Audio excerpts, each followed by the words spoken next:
Jika demikian, apakah yang hendak kita katakan? Bolehkah kita bertekun dalam dosa, supaya semakin bertambah kasih karunia itu? Sekali-kali tidak. Bukankah kita telah mati bagi dosa? Bagaimanakah kita masih dapat hidup di dalamnya? Atau tidak tahukah kamu bahwa kita semua yang telah dibaptis dalam Kristus telah dibaptis dalam kematiannya?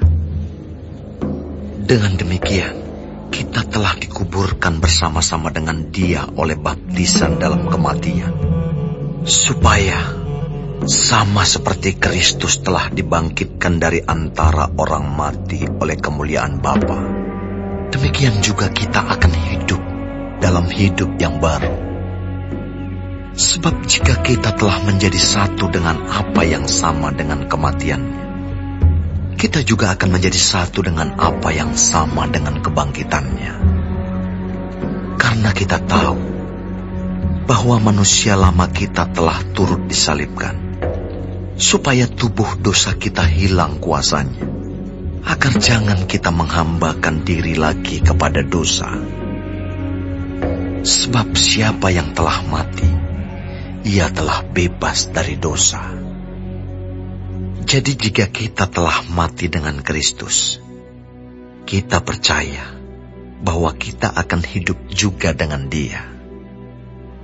Karena kita tahu bahwa Kristus sesudah Ia bangkit dari antara orang mati, tidak mati lagi. Maut tidak berkuasa lagi atas Dia.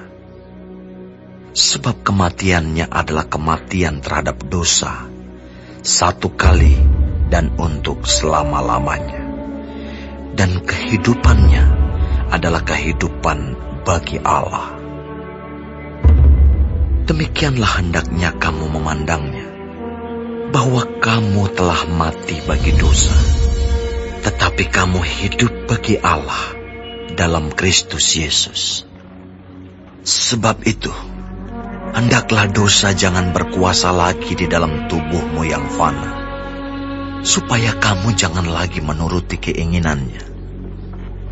Dan janganlah kamu menyerahkan anggota-anggota tubuhmu kepada dosa untuk dipakai sebagai senjata kelaliman. Tetapi serahkanlah dirimu kepada Allah sebagai orang-orang yang dahulu mati, tetapi yang sekarang hidup. Dan serahkanlah anggota-anggota tubuhmu kepada Allah untuk menjadi senjata-senjata kebenaran.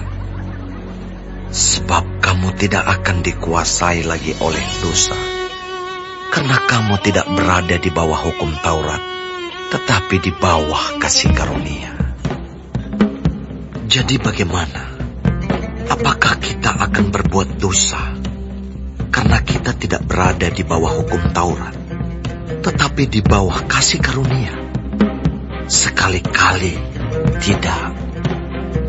Apakah kamu tidak tahu bahwa apabila kamu menyerahkan dirimu kepada seseorang sebagai hamba untuk mentaatinya, kamu adalah hamba orang itu yang harus kamu taati, baik dalam dosa yang memimpin kamu kepada kematian, maupun dalam ketaatan yang memimpin kamu kepada kebenaran. Tetapi syukurlah kepada Allah, dahulu memang kamu hamba dosa, tetapi sekarang kamu dengan segenap hati telah mentaati pengajaran yang telah diteruskan kepadamu. Kamu telah dimerdekakan dari dosa dan menjadi hamba kebenaran.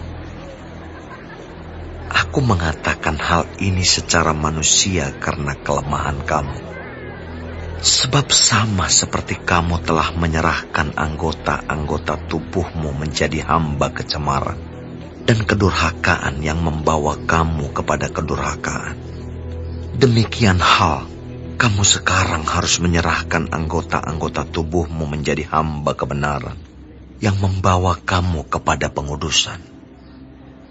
Sebab waktu kamu hamba dosa, kamu bebas dari kebenaran.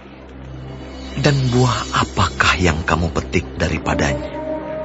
Semuanya itu menyebabkan kamu merasa malu sekarang.